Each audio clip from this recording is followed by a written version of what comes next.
Hello, we're back to Airway Management, Chapter 10, Part 3 of 4 parts.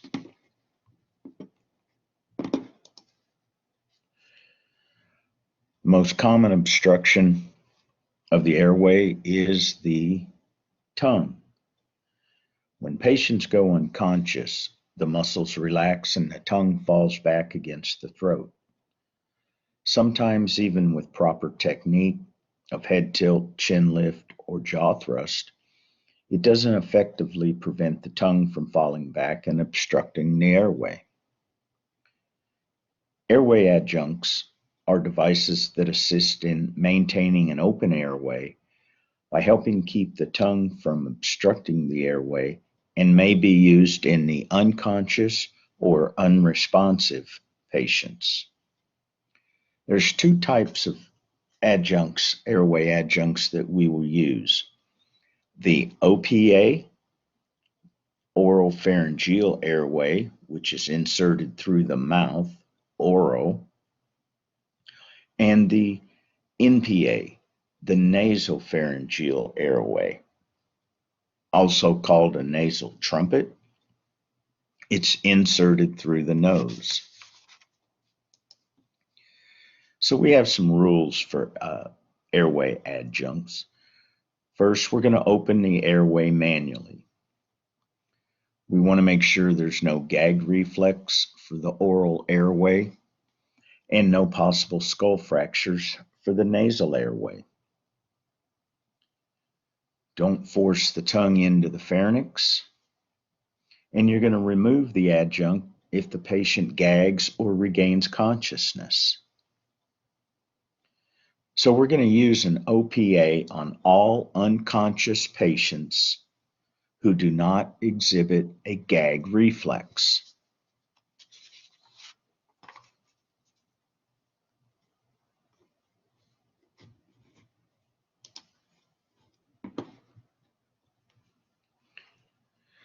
Some more rules for airway adjuncts. Maintain manual airway method even with the airway in place. We need to maintain that control manually of the airway. Have your suction ready and available, and maintain infection control. Wear masks, safety glasses, gloves. So for an oral airway, we need to measure for the correct size. We must have a properly sized OPA. It will extend from the corner of the patient's mouth to the tip of the earlobe. Or you can measure from the center of the patient's mouth to the angle of the lower jaw. Once measured, place the patient supine, open the airway manually, position the OPA with the tip pointing up towards the roof of the mouth. Insert the OPA. We're going to slide it along the roof of the mouth, past the uvula. That's the little dangly thing in the back of the throat.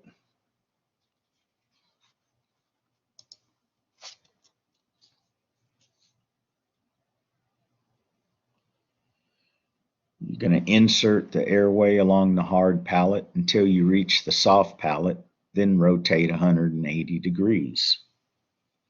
When you meet resistance, gently rotate the OPA 180 degrees so the tip is pointing down into the pharynx. By inserting it originally to start with the tip up, avoids pushing the tongue back and down the throat. You may also insert it tip to the side at a 90-degree angle and then rotate down.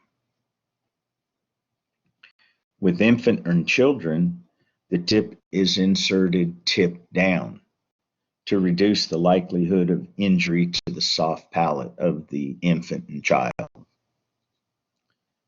You want to ensure that the OPA is positioned appropriately. The flange should be against the patient's lips. You're going to apply your BVM and then ventilate. You want to monitor for any gag reflex and remove it if they gag. If they start gagging, just pull it straight out. You don't have to rotate it at 180 degrees to get it out. You just pull it straight out. OPAs and NPAs. We're going to talk about the NPA now, the nasopharyngeal airway, also known as nasal airway or nasal trumpets. The benefits are that if it's properly sized, does not stimulate the gag reflex. You can use a soft-tipped suction catheter to suction through it, and it can be used on patients that have clenched teeth or when there are oral injuries, damage to the mouth. You can't put an OPA in. You can use a nasal trumpet.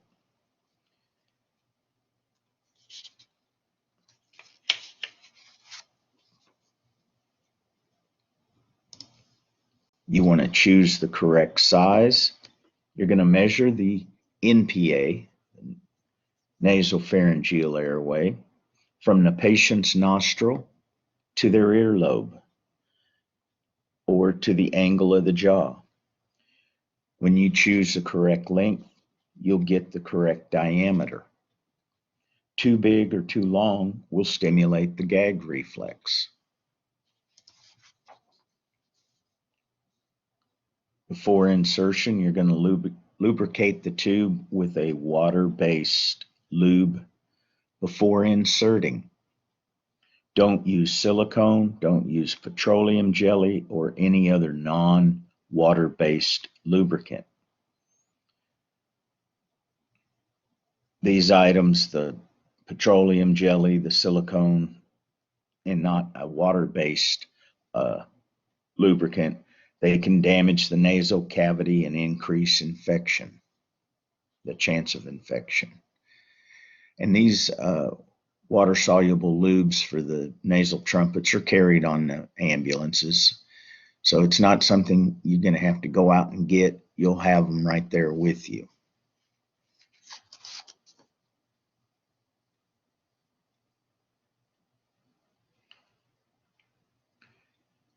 We're going to insert the airway posteriorly.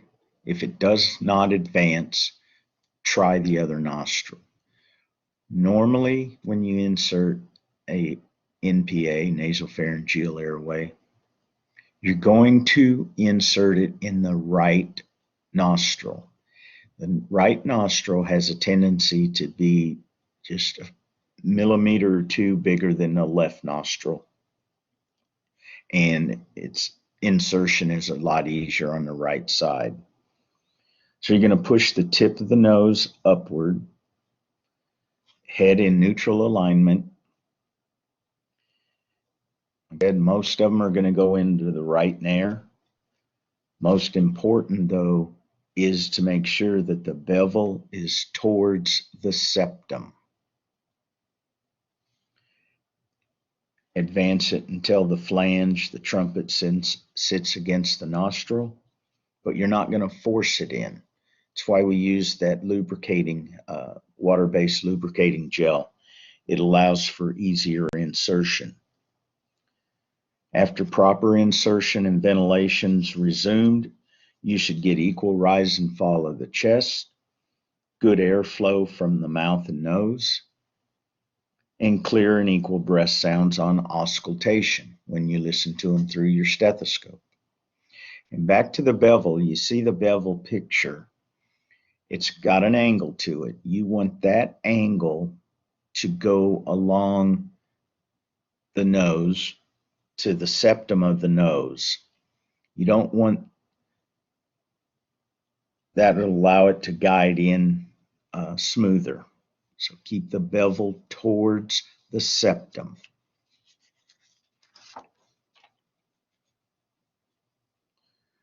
We're not going to place an NPA if there's any evidence of a skull fracture, blood, and/or clear cerebral spinal fluid from the nose or ears. The NPA could pass through the fractured skull and into the brain.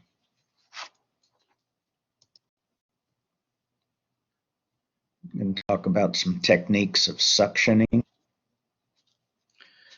The patient's airway must be kept clear of foreign materials, blood, vomit, and secretions.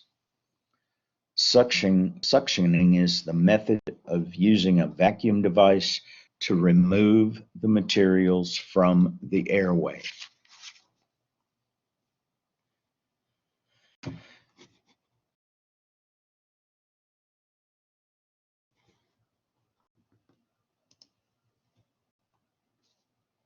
So we want to remove blood and other liquid and food from the airway.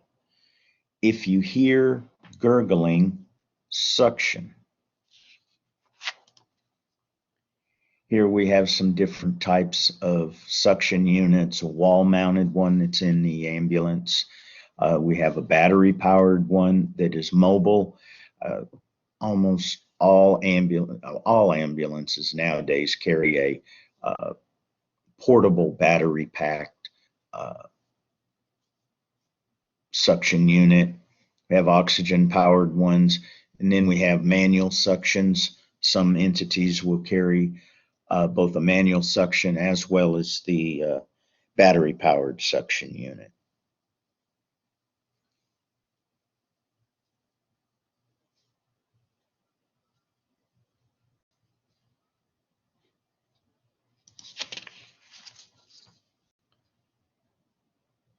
So we're always going to use infection control measures.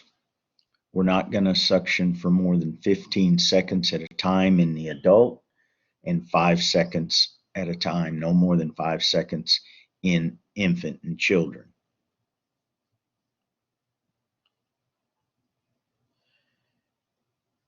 If the patient becomes hypoxic, the patient can become hypoxic if we suction longer than 15 seconds. If the secretions are too copious, you suction, they just keep coming back. You're going to suction for 15 seconds, bag valve mask for 2 minutes, then suction 15 seconds and repeat back and forth. Secretions, ventilate, suction.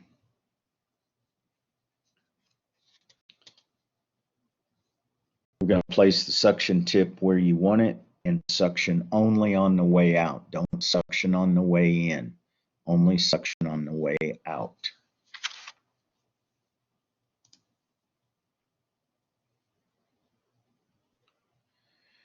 When patients have secretions or vomitus that can't be suctioned easy, remove the catheter from the patient's mouth, log roll the patient to the side, and clear the mouth carefully with a gloved finger. If the patient produces frothy secretions as quickly as you can suction them, suction the airway for 15 seconds, ventilate for 2 minutes, and continue this alternating pattern until all secretions have been cleared. You need to check your equipment at the beginning of your shift. Don't find out the hard way that your suction unit's not working.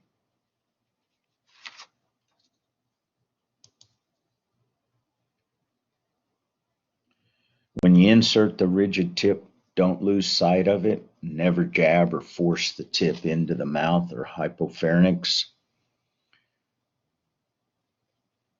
Without suctioning, insert the hard catheter to the base of the tongue and suction on the way out.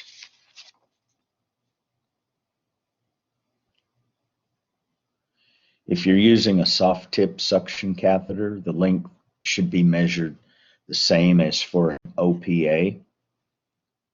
Going to measure it from the earlobe down to the corner of the mouth.